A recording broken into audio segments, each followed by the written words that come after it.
अस्सलाम वालेकुम स्टूडेंट्स, मेरा नाम है फ़रीहा खान और आप देख रहे हैं लर्न इंग्लिश विद रोशनी। तो आज का जो एडिटोरियल है उसका टाइटल है पेंडिंग जस्टिस। देखो इसका मतलब क्या है, इस टाइटल को ब्रेक करते हैं, इसको समझते हैं। देखो पेंडिंग का मतलब है वो चीज़ जो अभी तय नहीं हुई, जो अभी कंप्लीट नहीं हुई, वो चीज़ जो अभी डिसाइड नहीं हुई। अब वो क्या चीज़ है? उसने कहा वो है जस्टिस, वो है अदालती फैसला। मतलब जो जस्टिस है अभी पेंडिंग है, वो अभी तक नहीं मिला, वो अभी तक तय नहीं हुआ। ठीक है। अच्छा, आज का जो एडिटोरियल है वो बहुत ही इम्पोर्टेंट है। देखो ये सारा जो एडिटोरियल है छोटा सा एडिटोरियल है, लेकिन ये बहुत सारी चीज़ों की बात करेगा। वो इस कंट्री के जस्टिस सिस्टम की बात करेगा, डिलेड केसेस की बात करेगा, फेल्ड प्रोसिक्यूशन की बात करेगा, वीक इन्वेस्टिगेशंस, करप्शन, जो रिफॉर्म्स की कमी है उसकी बात करेगा, कन्विक्शन रेट्स जो हैं जो बहुत ही लो हैं, इन सारी चीज़ों को वो हाईलाइट करेगा आज के एडिटोरियल में। तो चले अब इसको स्टार्ट करते हैं। कहते हैं the paradox for Pakistan prosecutors. कहता पाकिस्तान के जो प्रोसिक्यूटर्स हैं, पाकिस्तान के जो लॉयर्स हैं, जो वकील हैं, जो क्रिमिनल केसेस लड़ते हैं, कहता उनका जो पैराडॉक्स है। देखो पैराडॉक्स का मतलब क्या होता है? देखो पैराडॉक्स का मतलब होता है एक अजीब सी बात, जहाँ दो उल्टी चीज़ें जो होती हैं वो एक साथ होती हैं। जैसे फॉर एग्जाम्पल अगर मैं ये कहूँ कि एक टीचर है जो आपको डेली डिसिप्लिन के ऊपर लेक्चर्स देता है, लेकिन वो खुद लेट आता है, तो ये जो चीज़ है ये क्या है, ये सिचुएशन कैसी है? ये पैराडॉक्स है। मतलब दो ऑपोजिट चीज़ें जो हैं at the same time happen हो रही हैं। तो ये चीज़ काफ़ी कंफ्यूजिंग लगती है कि आप टीचर हो, आप लेक्चर दे रहे हो डिसिप्लिन के ऊपर, लेकिन आप खुद उसको फॉलो नहीं करते। बिल्कुल इसी तरह से अगर मैं ये कहूँ कि एक डॉक्टर है, ठीक है, वो स्मोकिंग से मना कर रहा है, उसके ऊपर हर अपने पेशेंट को लेक्चर्स दे रहा है, लेकिन खुद छोटी सी भी ब्रेक में जाके वो स्मोकिंग करता है, तो ये जो चीज़ है, ये सिचुएशन कैसी हुई है? ये पैराडॉक्स हुई है। ठीक है। कहता हूँ इज दैट, वो ये है कि दे हैव द पावर, उनके पास पावर है, उनके पास इख्तियारात हैं, वो इख्तियारात को रखते हैं, उनके पास पॉसिबिलिटी है किस चीज़ की? टू ऑब्स्ट्रक्ट करने की। ऑब्स्ट्रक्ट का मतलब क्या होता है? रोकना, किसी चीज़ की राह में रुकावट डालना। कहता बट नॉट इनफ, लेकिन इतनी ज़्यादा नहीं होती, इतनी काफ़ी नहीं होती टू रिजोल्व, कि वो इसको हल कर सके, किसी प्रॉब्लम को सॉल्व कर सके या किसी केस का फैसला कर सके। फिर लग गया फुल स्टॉप। अच्छा, अब देखो ये जो चीज़ है, ये पैराडॉक्स कैसे है प्रोसिक्यूटर्स के लिए? इस तरह से है कि इस लाइन में वो कह रहा है कि वो केस को स्टॉप भी कर सकते हैं, उसको डिले भी कर सकते हैं, उसकी प्रोग्रेस को रोक भी सकते हैं, ब्लॉक भी कर सकते हैं, स्लो भी कर सकते हैं। लेकिन उसके बाद उसने दूसरी बात सामने रख दी, मतलब उनके पास इख्तियारात हैं, लेकिन इतने इख्तियारात नहीं है कि वो किसी को गिल्टी प्रूव कर दे, वो किसी केस को हल कर दे या जुर्म साबित कर दे। तो ये एक पैराडॉक्स सिचुएशन है, ये एक उल्टा सा मसला है। वो ये बात कर रहा है, कह रहे supreme court justice Athar Minallah has regretted. कहता ये वाले जो सुप्रीम कोर्ट के जस्टिस थे, ठीक है, मतलब ये जो जज हैं, उनका नेम यहाँ पे मेंशन है। कहता उन्होंने अफसोस का इजहार किया है। रिग्रेट करने का मतलब क्या? अफसोस का इजहार किया। अच्छा, किसके ऊपर, किसको लेके? The death. कहता ये जो कमी है, ये जो किल्लत है, अच्छा, ये मैं आपको पहले बता दूं, यहाँ पे कंस्ट्रक्शन चल रही है तो इस तरह की नॉइसेस आपको क्लास में ज़रूर अब मिला करेंगे। ठीक है, मैं सुबह से वेट कर रही थी किस टाइम ये कम होती हैं तब मैं क्लास रिकॉर्ड करना स्टार्ट करती हूँ, लेकिन वो अभी तक कम नहीं हुई। तो हम इसी तरह इस क्लास को अब मैनेज करेंगे। कहता है ये जो डर्थ है, ये जो कमी है, ये जो किल्लत है किसकी, ऑफ कॉम्पिटेंस, इसकी काबिलियत की, स्किल्स की, एबिलिटी की, एंड इंटेग्रिटी, और ईमानदारी की, सच्चाई की, लगन की, ऑनेस्टी की। अच्छा कहाँ, कहता इन क्रिमिनल प्रॉप्स, इन तहकीकात में। जो क्रिमिनल प्रॉप्स है मतलब जुर्म की जो तहकीकात हैं, जो इन्वेस्टिगेशंस होती हैं क्राइम्स की, एंड प्रोसिक्यूशंस, और ये जो मुकदमा चलाने का जो अमल है उसमें, और फिर लग गया फुल स्टॉप। तो इस लाइन में उसने क्या कहा है, उसने कहा, उन्होंने अफसोस का इजहार किया इन दो चीज़ों को लेकर। उन्होंने कहा है कि ये जो क्रिमिनल इन्वेस्टिगेशंस हैं और जो प्रोसिक्यूशंस हैं पाकिस्तान में, उनमें किन चीज़ों की कमी है, उनमें स्किल्ड लोगों की कमी है, ऑनेस्ट प्रैक्टिसेस की कमी है, मतलब माहिर लोगों की भी कमी है और ईमानदारी की भी कमी है। अच्छा, इस वर्ड को देख लीजिएगा। प्रॉप्स का मतलब होता है इन्वेस्टिगेशन, तहकीकात, इंक्वायरीज, सवाल जवाब, ये जो जांच पड़ताल है। और इंटेग्रिटी का मतलब क्या है, ऑनेस्टी, ईमानदारी। और कॉम्पिटेंस का मतलब क्या होता है, जो उनकी काबिलियत है। अब आगे देखो, इन द डिटेल्ड वर्डिक्ट, कहता है ये जो फैसला था, कोर्ट का जो फैसला था, जो डिटेल्ड था मतलब तफसीली था। अच्छा, किसके ऊपर, on a double murder case, दो कत्ल के केस के मुतल्लिक। कहता इशूड, कहता वो वाला वर्डिक्ट जिसको इशू किया गया था, जिसको जारी किया गया था प्रायर टू हिज रेजिग्नेशन, उनके इस्तीफा देने से पहले। फिर कोमा, कहता द जज नॉट ओनली क्वेश्चन, कि जो जज था ना सिर्फ उसने सवाल किया, किस चीज का मतलब, ना सिर्फ उसने सवाल उठाए, शक का इजहार किया, किसके ऊपर, द लेजिटिमेसी, ये जो कानूनी हैसियत है किसकी, ऑफ जुडिशियल कन्फेशंस, इन एतराफात की, मतलब वो वाले एतराफ जो कोर्ट के सामने हुए। To convict the accused, convict करने के लिए, मुजरिम ठहराने के लिए, किसको, एक्यूज्ड को, जिसके ऊपर इल्ज़ाम लगा है।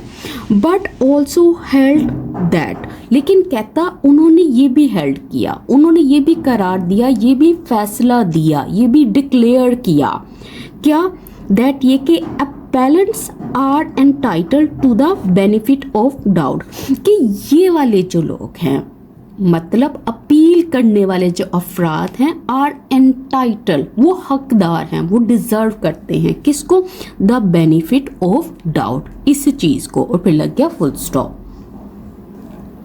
देखो ये बेनिफिट ऑफ डाउट का मतलब क्या है, वो किस चीज के लिए एंटाइटल्ड होता है, किस चीज का वो हकदार होता है। देखो जब जज जो होता है ना, वो उसको अगर थोड़ा सा भी शक हो कि शायद जो मुल्जिम है उसने जुर्म नहीं किया, या एविडेंस जो है वो वीक है, क्लियर नहीं है, तो जज उसके हक में फैसला करता है और उसको सज़ा नहीं देता। तो ये जो चीज़ है इसको क्या कहते हैं, बेनिफिट ऑफ डाउट। एक्यूज को क्या मिलता है, ये मिलता है।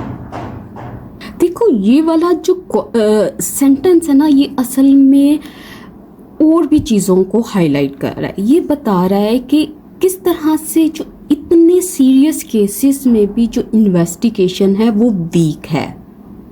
मतलब इतना सीरियस केस है फिर भी ये सब है। मतलब ये जो जस्टिस सिस्टम है वो प्रोड्यूस ही नहीं कर सका एक ऐसी एविडेंस को जो ट्रस्टवर्दी हो। तो जब इन्वेस्टिगेशंस वीक होंगी तो जो क्रिमिनल्स हैं वो आज़ाद फिरेंगे, केसेस जो हैं वो स्टक हो जाएंगे, केसेस बढ़ते जाएंगे अदालत में, और सोसाइटी जो है वो अनसेफ होती जाएगी। तो ये सिर्फ एक उसने एग्जाम्पल दी है, इतने बड़े इशू की उसने एक एग्जाम्पल को हाईलाइट किया कि किस तरह से एक इतना सीरियस केस भी अच्छे से हैंडल नहीं हो पाया। दिस अगेन कंफर्म्स, कहता है ये जो चीज़ है ना, ये मज़ीद कंफर्म करती है, तस्दीक करती है, साबित करती है दैट ये कि the dismal state of legal proceedings, ये वाली हालत है जो कैसी है, डिसमल है, बहुत ही पुअर कंडीशन है, मायूसी वाली जो सूरत हाल है किसकी, लीगल प्रोसीडिंग्स की, कानूनी मुकदमात का जो अमल है इन पाकिस्तान में, कहता इज है द प्राइमरी रीज़न, एक अहम वजह, एक बुनियादी वजह किस चीज़ की, फॉर कंजेस्टेड रजिस्टर्स, इन चीज़ों की। मतलब यही वजह है कि जो केस लिस्ट है वो भरी हुई है, जो दफ्तर हैं, जो रजिस्टर हैं वो भरे हुए हैं, बहुत सारे केसेस जो हैं वो जमा हुए में हैं। अच्छा देखो, डिसमल किसको बोलते हैं, ग्लूमी चीज़ को बोलते हैं, वो चीज़ जो आपको उदास करते हैं। और कंजेस्टेड का मतलब क्या है, इसका मतलब है ओवरलोडेड, बहुत ज़्यादा भरे हुए रजिस्टर्स, जहाँ पे ये जो सब चीज़ें रुकी हुई हैं। कहता करंटली, फिलहाल इस वक्त ओवर 2.2 मिलियन केसेस, कहता इतने जो केसेस है ना आर पेंडिंग इन कोर्ट्स, वो अदालतों में अभी भी पेंडिंग हैं, वो अभी तक तय नहीं हुए। अक्रॉस द कंट्री मतलब पूरे मुल्क में इतने केसेस जो हैं वो अभी भी पेंडिंग हैं, अभी भी अनरिजोल्व हैं, वो हल नहीं हुए, उनका कंक्लूजन नहीं निकला। कहता दिस फिगर, ये वाला जो नंबर है ना, ये जो ऊपर उसने मेंशन किया है, रिप्रेजेंट्स, कहता वो दिखाता है, अच्छा किसको, मोर देन जस्ट वॉल्यूम।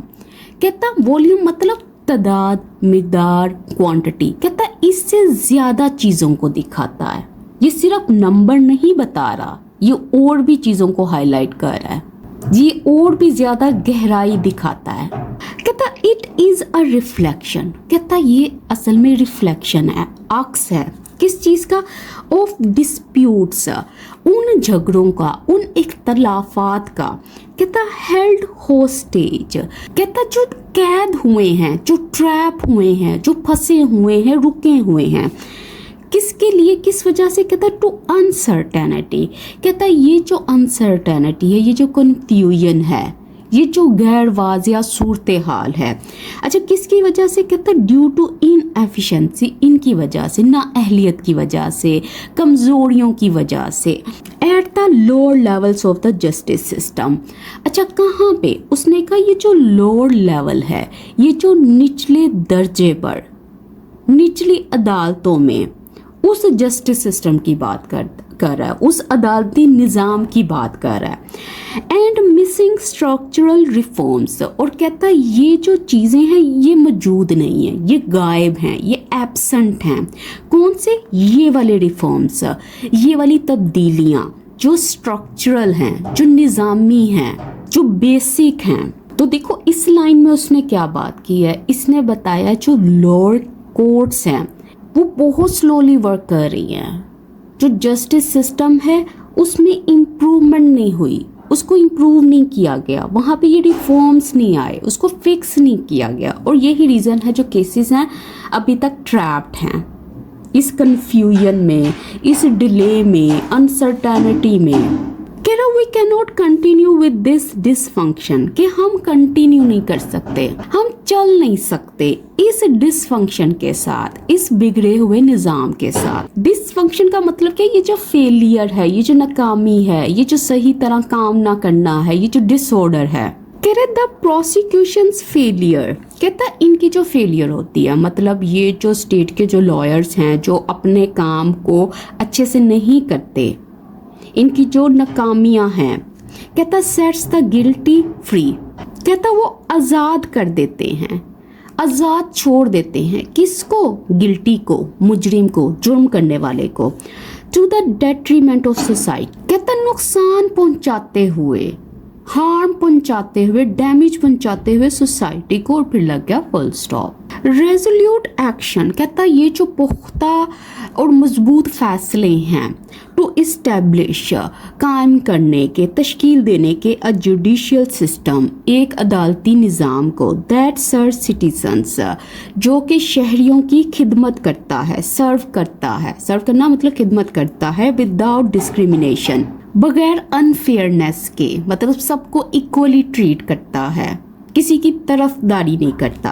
कहता है इज़ वाइटल, वो बहुत ही ज़रूरी है, वो बहुत ही इम्पोर्टेंट है और असेंशियल है। फिर लग गया फुल स्टॉप। मतलब ये वाला एक्शन चाहिए इसको इस्टेब्लिश करने के लिए। ग्लोबल एक्सपर्ट्स कहता जो माहिरीन हैं, जो आलमी माहिरीन हैं, कहता से वो कहते हैं दैट ये कि among the most significant performance makers, कहता जितने भी परफॉर्मेंस मार्कर्स हैं, मतलब जो इंडिकेटर्स हैं, जो निशानदेही करते हैं कारकर्दगी की, परफॉर्मेंस की, कहता उनमें जो जितने भी इम्पोर्टेंट हैं, जो सबसे अहम हैं, जो इंतहाई ज़रूरी हैं। अच्छा, ये इंडिकेटर्स किसके हैं? Of a criminal justice system, इसके, इस क्रिमिनल जस्टिस निज़ाम के। कहता इस द कन्विक्शन रेट, वो क्या है?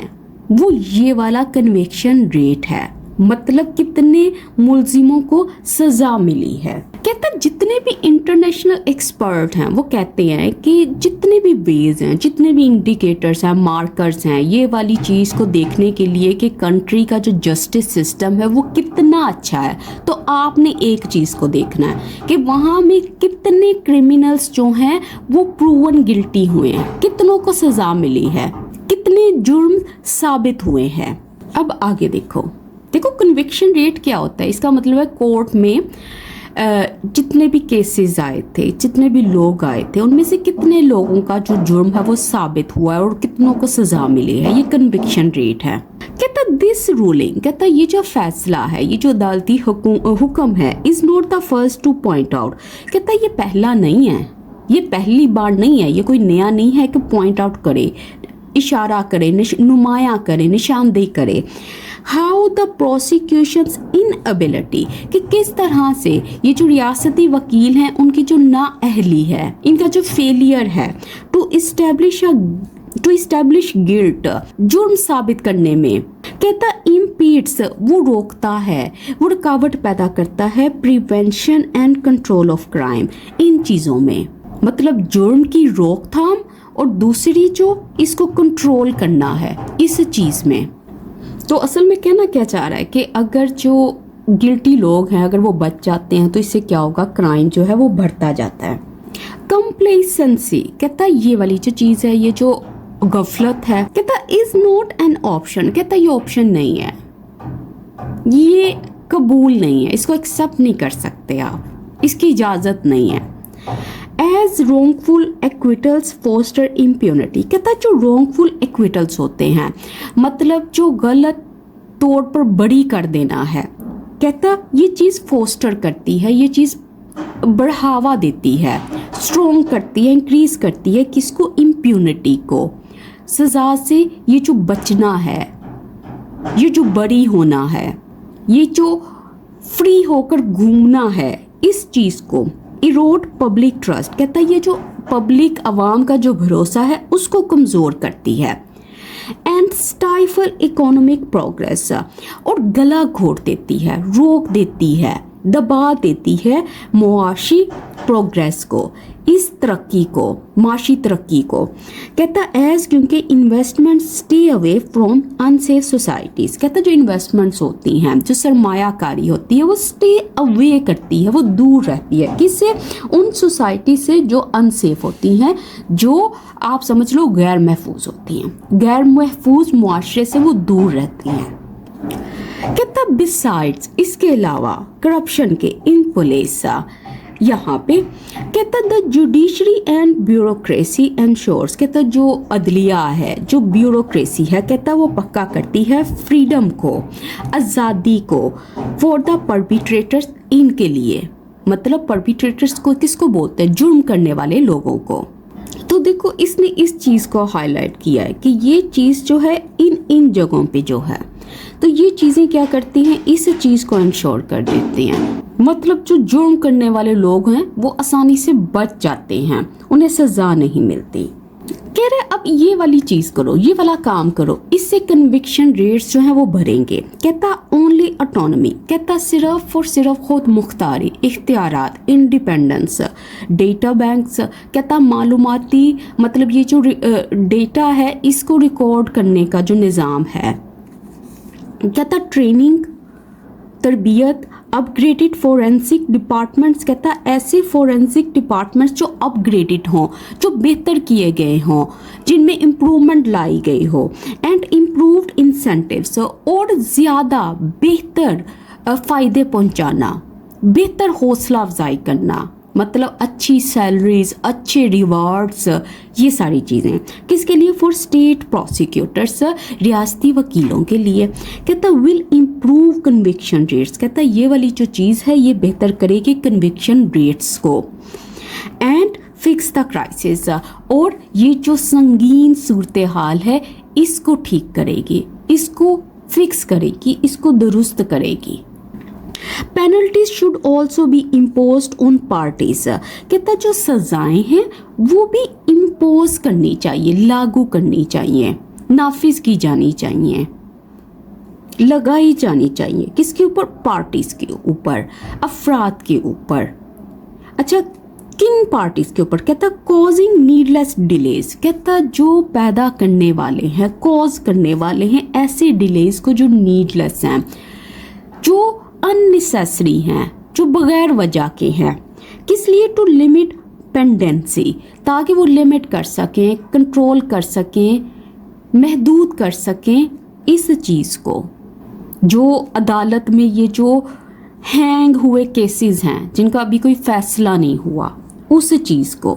पेंडेंसी मतलब वो जो इंतज़ार में है, जो अनरिजॉल्व केसेस हैं। तो वो ये कह रहे हैं ना कि जो बगैर वजह की डिलेस लाएं, आप उनको पेनल्टीज दो, ताकि ये जो केसेस है, ये जो पेंडेंसी है, अनरिजॉल्व जो केसेस पड़े हुए हैं, उसको आप लिमिट कर सको, उसको स्टॉप कर सको। कहता पुश बैक मस्ट राइज, कहता जो पुश बैक होता है मतलब आप ये समझ लो जो रेजिस्टेंस होती है, जो मुज़ाहमत होती है, कहता उसको लाजमी उठना चाहिए, वो बढ़नी चाहिए, इंक्रीज होनी चाहिए, वो आगे आनी चाहिए। फ्रॉम एवरी सेक्शन, हर सेक्शन से, हर तबके से, हर हिस्से से। For a progressive approach to law, मतलब इस अप्रोच के लिए, इस मेथड के लिए जो प्रोग्रेसिव है, जो आगे आगे की सोचने वाला निज़ाम, जो मॉडर्न मेथड है, किसका? कहता लॉ का, कानून के हवाले से, लीगल सिस्टम के हवाले से। कहता सच जैसा कि रेस्टोरेटिव जस्टिस, कहता जैसा कि ये वाला जस्टिस है। अच्छा, इसका मतलब क्या है? देखो रेस्टोरेटिव सिस्टम क्या है, देखो इसमें क्या होता है, ये जो है ये इस चीज़ के ऊपर फोकस करता है कि जो नुकसान हुआ है उसको रिपेयर किया जाए, सज़ा देने की बजाय वो चीज़ों को फिक्स करने की तरफ फोकस करता है। जैसे फॉर एग्जांपल एक पर्सन है जो किसी की शॉप को डैमेज करता है, तो अगर आप देखा जाए तो उसकी सज़ा क्या है? उसकी सज़ा जेल है। लेकिन ये जो रेस्टोरेटिव जस्टिस है वो ये कहता है कि जिसने नुकसान पहुंचाया है वो इस डैमेज को भरेगा, वो उस पर्सन के सामने अपोलोजाइज करेगा, उससे माफ़ी मांगेगा और ये जितना नुकसान हुआ है इसको फिक्स करेगा। तो वो इस तरह से है, ठीक है। अगर कोई और चीज़ ऊपर नीचे हो या आपने इसको ज़्यादा पढ़ना हो तो आप इसको गूगल कर लीजिएगा। कहता है एट द मोमेंट, इस वक्त, फिलहाल, public safety Hanks in the balance, कि जो पब्लिक सेफ्टी है, जो अवाम की हिफाजत है, कहता वो गैर यकीनी है, वो अनसर्टन है, वो ख़तरे में है, ठीक है। अगर कोई चीज़ हैंग इन द बैलेंस करती है तो आप ये समझ लो वो अनसर्टन है, वो ख़तरे में है, वो दाव पर है। तो ये वो बात कर रहा था यहाँ तक इस एडिटोरियल में। तो इसके साथ ही आज की जो क्लास है वो कंप्लीट होती है। हमने इतने शोर में भी इस क्लास को कंप्लीट करने की कोशिश की है। अगर आपको वीडियो अच्छी लगी हो तो प्लीज़ इन वीडियोस को लाइक करें, चैनल को सब्सक्राइब करें और ज़्यादा से ज़्यादा शेयर करें। आपके लाइक्स, आपका सब्सक्राइब करना, ये आपके कमेंट्स, सब चीज़ें मैटर करती हैं। इसके साथ ही मुझे इजाज़त दें। अल्लाह हाफिज़।